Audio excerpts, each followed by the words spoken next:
بسم اللہ الرحمن الرحیم۔ خاتم حضرات، میں اختر عباس اور آپ سب کو میرا سلام پہنچے۔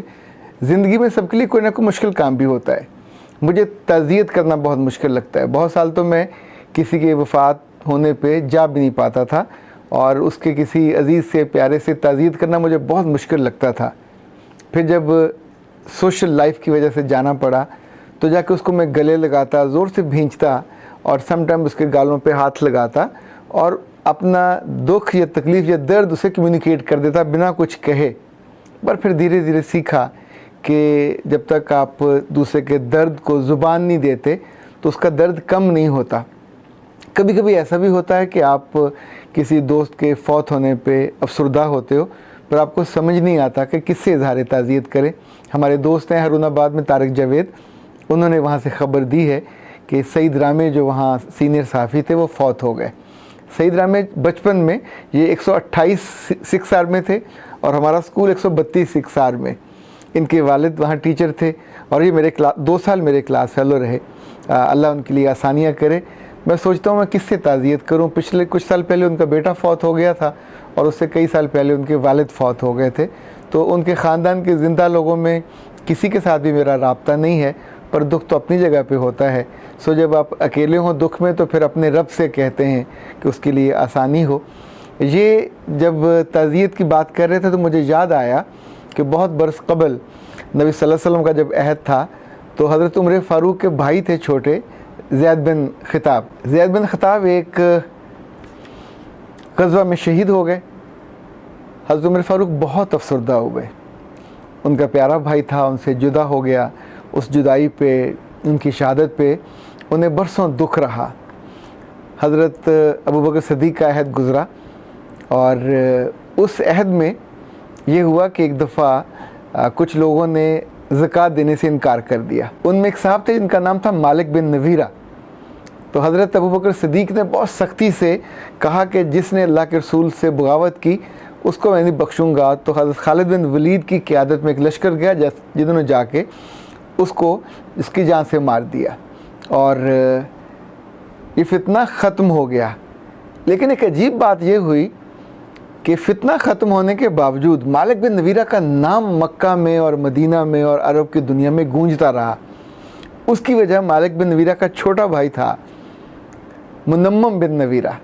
یہ اس سے عشق کرتا تھا، اس سے محبت کرتا تھا، پر شاعر بلا کا تھا، کمال شاعر تھا، مسلمان تھا۔ اس نے اپنے بھائی کی یاد میں ایسے ایسے مرثیے لکھے کہ لوگوں کو اس نے ان مرثیوں نے آنسوں سے رلایا۔ وہ جیسے ضرب المثل بن جاتے ہیں، ہر جگہ وہ مرثیے پڑھے جاتے رہے۔ حضرت ابوبکر صدیق کا وقت گزر گیا، حضرت عمر فاروق کا دور آیا۔ تو ایک روز اتفاق سے آپ بیٹھے ہوئے تھے تو منمم بن نویرہ جو مالک کا چھوٹا بھائی تھا وہ آ کے آپ کے ساتھ بیٹھا۔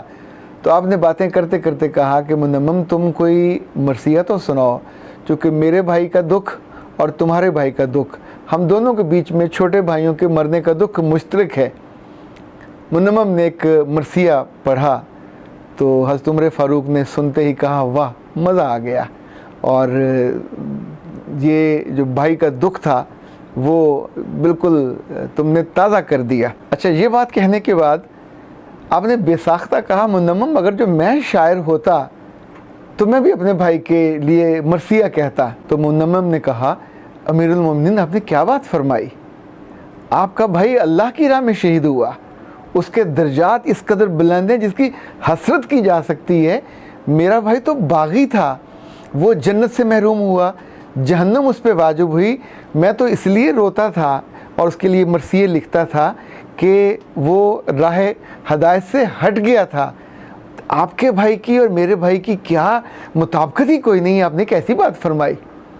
حضرت عمر فاروق نے اس کی طرف مسکرا کے دیکھا اور کہا کہ زندگی میں تم پہلے آدمی ہو جس نے میرے بھائی کی یوں مجھ سے تعزیت کی ہے کہ اس تعزیت نے اس کے دکھ کو بھلا دیا ہے۔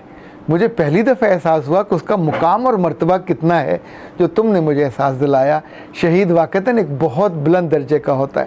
کہتے حضرات جب 80 کی دہائی تھی تو لاہور میں یونیورسٹی میں پڑھتا تھا، ہمارے ایک دوست تھے نواز خان، وہ شہید ہو گئے۔ تو اس وقت میں ہم قدم کا ایڈیٹر تھا، ہم نے ایک ان کی یاد میں خصوصی نمبر نکالا جس کا مجھے ٹائٹل آج بھی یاد ہے، پھر ایک لاش اگی ہے شہادت کے کھیت میں، اور اس میں اس کی یادیں، اس کے والدین کی، اس کے دوستوں کی۔ That was the last time جب میں نے یہ طے کیا تھا کہ زندگی میں کسی شہید کی شہادت پہ رونا نہیں ہے، اس پہ تعزیت بھی نہیں کرنی، تو کہ یہ تو اس کی شہادت کو جھٹلانا ہے۔ اور وہ جس سچے جذبے سے جیا، جس سچے جذبے سے وہ فوت ہوا، ہر شہید خوش بخت ہوتا ہے، پر ہم جیسے جو عامی ہیں جب یہ فوت ہوتے ہیں، وہ دور و نزدیک ہوں، کسی گاؤں میں ہوں، کسی چھوٹے شہر میں ہوں، تو اس وقت افسوس بھی ہوتا ہے، اور پھر انسان سوچتا ہے کوئی ایسا ہو جس کے ساتھ تعزیت کی جا سکے۔ تعزیت کے موقعوں پہ ہمارے ہاں عام طور پہ جو سب سے مجھے اچھا لگتا ہے وہ جو کہا تھا، لوگ سیانے کہتے ہیں حق تھا، اللہ کا حکم، اور اس کے بعد بات ختم ہو جاتی ہے۔ پر بہت سے لوگ نادانی میں یہ کرتے ہیں کہ اس موقع پہ بیٹھ کے پھر خوب چغلیاں اور غیبتیں کرتے ہیں، اور کچھ دیر بعد اس تعزیت کا پورا ماحول ہی ختم ہو جاتا ہے اور وہاں ایسے ہی لگ رہا ہوتا ہے۔ میں نے تو یہ بھی سنا ہے کہ جب دفن کرنے جاتے ہیں مردے کو، تو اس وقت وہاں آپ کو افسوس نہ بھی ہو رہا ہو تو چہرے کو تو غمزدہ بنا لینا چاہیے، چونکہ جو قبر ہے یہ جہنم کے گڑھوں میں سے گڑھا بن سکتی ہے، یا جنت کے باغوں میں سے ایک باغ بن سکتا ہے، اور یہ بیسیکلی انسان کو یاد دہانی کی جگہ ہے۔ جب جب کوئی موت، آپ کا کوئی پیارا فوت ہو، جاننے والا فوت ہو، یا کسی کے بارے میں خبر ملے، تو ہم عام طور پہ بہت لحاظ کرتے ہیں، گاڑی میں جا رہے ہیں تو گاڑی روک لیتے ہیں، جنازے کو گزرنے دیتے ہیں، یہ ہماری تہذیب ہے، یہ اس کا اکرام ہے۔ پر ہر موت ہم کو یاد دلاتی ہے کہ ہم کو اپنے رب کی طرف جو جانا ہے، اس جانے میں دن کم ہیں، اور ہر آنے والا جو گزرنے والا دن ہے، عمر تو بڑھتی ہے پر وہ دن کم ہوتے ہیں، تو اپنی تیاری کی طرف فوکس کرنے کا، دھیان دینے کا ایک میسج ہوتا ہے ہر موت پر۔ یہ میسج انہی کو ہوتا ہے جن کے دل زندہ ہوں، جن کی آنکھیں کھلی ہوں، جن کی روح چیزوں کو قبول کرتی ہو اور وصول کرتی ہو۔ میرا رب ہمارے سارے پیاروں کو جو یہاں سے چلے جاتے ہیں ان کو اپنے ہاں آسانیاں دے اور راحت دے۔ اختر عباس کو اجازت دیجیے، السلام علیکم۔